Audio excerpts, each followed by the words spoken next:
3天以内再给我准备一笔钱，否则我拔了你哥哥的氧气管。好啊，你有本事就去国外找我哥，总之不会再给你1分钱。有胆量你就试试。 After a customer groped her, the manager fired the young woman in the pouring rain, leaving her jobless and humiliated. Her world seemed to collapse. She then received a text from the hospital. Her comatose brother's treatment would be stopped if she didn't pay the overdue bills immediately. At her lowest point, a Rolls-Royce pulled up and outstepped the handsome billionaire, Alex Gu. He was overheard telling his assistant to find a clean young woman. She saw a sliver of hope. She swallowed her pride, ran to him, and offered herself. 我很干净的，确实干净素雅。你考虑考虑我吧。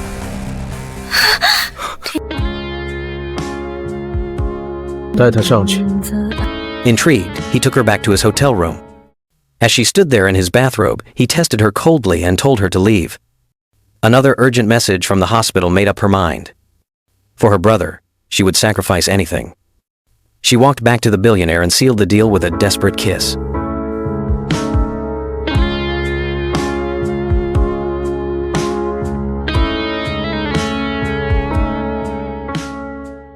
The next morning, she woke up alone in his bed. The scratch marks on his back were a stark reminder of the night. He treated their encounter like a cold transaction, scoffing when she timidly asked for only $5,000. He agreed, told her to leave her contact information for the transfer, and then dismissed her, saying their business was done. As she walked away, heartbroken but with the money she needed, the billionaire picked up his phone. He ordered his assistant to transfer not $5,000, but $500,000. Cornered by the same pervert who had gotten her fired, the young woman fought back desperately, but her struggles were useless. She wondered how she had ended up in this nightmare. It all started when the billionaire summoned her to his room to give her a bank card.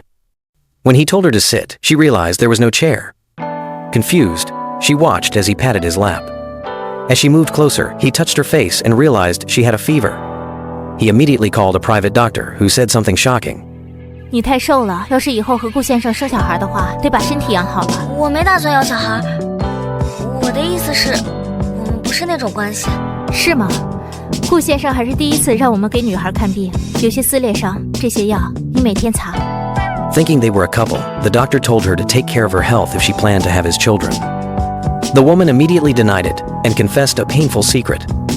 The billionaire was the sworn enemy of her comatose brother, and she could never be with him. Hurt by her blunt rejection, he coldly gave her the card and told her to stay away from him forever. Her nightmare was far from over. Her cruel, gambling-addicted uncle ambushed her at the ATM and demanded the money. He mocked her brother, who had been in a coma after saving her from a car accident years ago, calling him a waste of space. He snatched the money and gave her a terrifying ultimatum. She had to get him more cash in 3 days, or he would pull her brother's life support.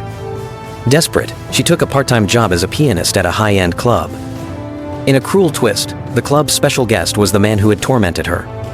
He and his nephew cornered her, ready to finish what they had started.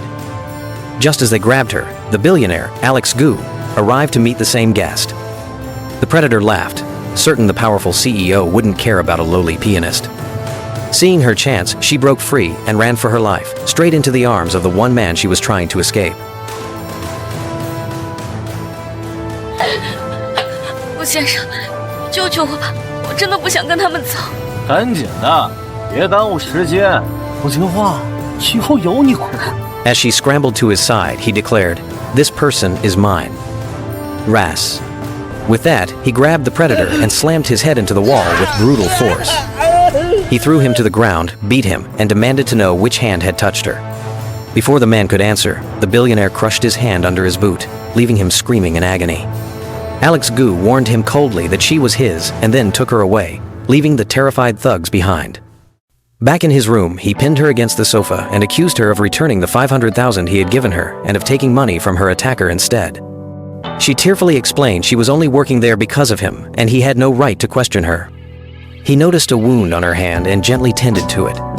His anger softened for a moment. Then he offered her a cruel deal.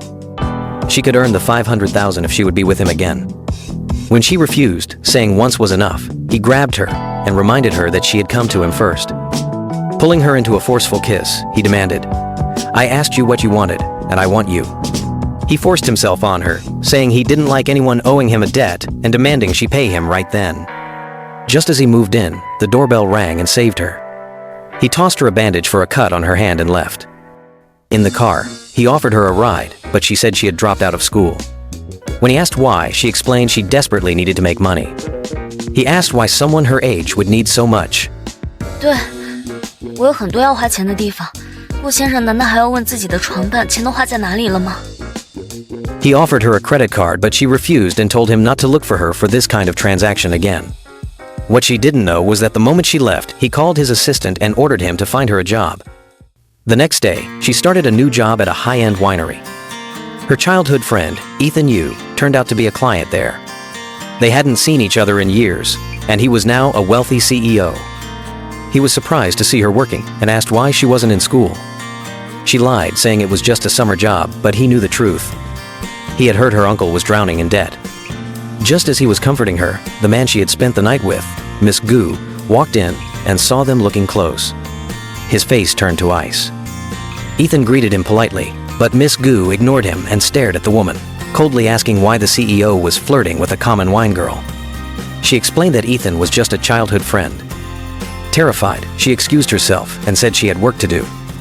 Later, while she was alone in the wine cellar, Miss Gu suddenly appeared. He cornered her and demanded to know who the other man was. She said he was a friend, her brother Ethan, but this only made Miss Gu angrier. He sneered and asked what kind of brother would look at his sister that way. He slammed his hand on the counter and trapped her. He said he didn't care if anyone was outside and kissed her aggressively. Just then, Ethan's voice called her name from outside the door. He knocked and asked if she was inside. The woman struggled and screamed that she was, but Miss Gu held her tight and silenced her with another kiss as Ethan desperately tried to open the locked door. She finally pushed him away and shouted through the door that she was just tidying up and that Ethan should go home without her. Ethan left, but he was suspicious, wondering why Miss Gu had suddenly disappeared too. Once Ethan was gone, Miss Gu grabbed her and said the one who needed to leave had finally gone. She tried to escape, telling him she had to get back to work, but he blocked her path and declared that she would only serve him. He ordered her to quit, but she refused to be controlled. 我跟宇泽哥已经认识很久了，不是你想的那种关系。还叫得这么亲密，他是不是对你做过什么？我没有，顾先生，你不能这么说我。沈清离，你最好老实一点，别让我知道其他男人碰过你。顾先生，你是不是喜欢我？ He stayed silent. She then told him that their relationship was purely a transaction, that they were just strangers, and that he had no right to control her. The word strangers cut him, and he left without another word. Later, he took his anger out on Ethan, rejecting his business proposal and saying he wanted a real product, not just promises. That night, she waited alone in the pouring rain. Miss Gu saw her from his car. His assistant asked if they should give her a ride, but he just watched her, his face cold. Suddenly, Ethan pulled up and rushed out with an umbrella, urging her to get in his car. She got in, and Miss Gu watched them drive off. He remembered her calling him a stranger and rejecting his money. In a flash of rage, he told his assistant to give her another $50,000. From that moment on, he would treat her as the stranger she claimed to be. In Ethan's car, Ethan asked if she knew Miss Gu, but she lied and said she didn't. Ethan told her the business deal had failed because Miss Gu had suddenly disappeared and come back in a terrible mood. Only then did she realize she was the cause. To make up for it, she agreed to be Ethan's date to the upcoming Gu family reception. After Ethan dropped her off, Miss Gu's assistant appeared and handed her a bag of cash, saying it was the money they had agreed on. She took the money, realizing Miss Gu was truly cutting her off and that now she would have to face the future alone. At the Gu family reception, she arrived with Ethan, looking beautiful in a white gown. He complimented her and playfully warned her not to run off with another man. Just then, a stunning woman named Jessica Jiang, the sole heiress of the powerful Jiang family, made a grand entrance. Ethan explained that the Gu and Jiang families were considering a marriage alliance, which would make Jessica Miss Gu's future wife. The news hit her hard, and she tried to hide her disappointment. When Ethan was called away for business, she wandered into the main hall and sat down at a grand piano. But a woman immediately confronted her, yelling that the piano was for the famous star Sophia Young. Sophia Young herself then appeared, smiling condescendingly. She, a huge fan, was starstruck. In the next second, a waiter stumbled, spilling red wine all over her white dress. Sophia Young's assistant brought out a dress for her to change into. She went to a private room to change and found Miss Gu inside, shirtless. She froze. He coldly asked if she was trying to seduce him again, but she explained that her dress was ruined and that Sophia Young's assistant had sent her there. She didn't know it was his private room. He told her to come over, but she refused because her dress was still ruined. He pulled her close and asked if she had come with Ethan. She said Ethan was busy. As he held her, he told her not to change out of the dress because it was a gift from Ethan. She insisted they had no relationship, but he wouldn't believe her. He leaned in to kiss her, but she reminded him of his own possible engagement. He asked why it mattered, and she wondered why, with so many other women to choose from, he was still focused on her. He asked if she was jealous, and she denied it. She tried to leave, saying she wanted to see Sophia Young's performance. Miss Gu then made a call, ordering a new dress to be brought for her. Meanwhile, back in the dressing room, Sophia Young suddenly had an allergic reaction. Her assistant accused the woman of poisoning her, claiming the fan-gifted soup contained lobster to which Sophia Young was allergic. As the star was rushed to the hospital, the event organizer panicked, realizing the main performance was ruined. Sophia Young, pointing a shaky finger at the woman, told them to have her perform instead. The organizer was desperate, saying the city's elite were all in attendance and that if the event failed, Miss Gu would kill him. Just as the mysterious woman finished her stunning performance, the billionaire host cornered her and her date, sneering that his waitress seemed uncomfortable at such a grand event. It turned out this was all part of her plan. Minutes earlier, the gala was in chaos when the scheduled star singer suddenly canceled. Just as his assistant panicked, a mysterious woman wearing a jeweled mask walked onto the stage and sat at the piano. Suspicious, Miss Gu told his men to drag her off immediately if she caused any trouble. But the moment she began to sing, the entire room fell silent, captivated by her voice. She sang a heartbreaking song about being reunited with a childhood love, and Miss Gu felt an unsettling sense of familiarity watching her. As the song ended, the crowd erupted in applause and chanted for her to remove her mask. She lifted the veil, revealing her face. The host stared in shock. It wasn't a famous superstar, but a young student named Alice Green. Before he could react, she explained that the song was for a childhood friend she had just reconnected with. At that moment, another powerful CEO, Miss Johnson, appeared at her side. Only then did everyone realize she was his date for the evening. Miss Gu watched coldly as Miss Johnson tried to shake his hand, but Miss Gu ignored him. He then walked over with a plate of cake and deliberately humiliated Alice by calling her a serving girl. When her date tried to apologize, saying she was timid and easily scared, Miss Gu dropped a bombshell.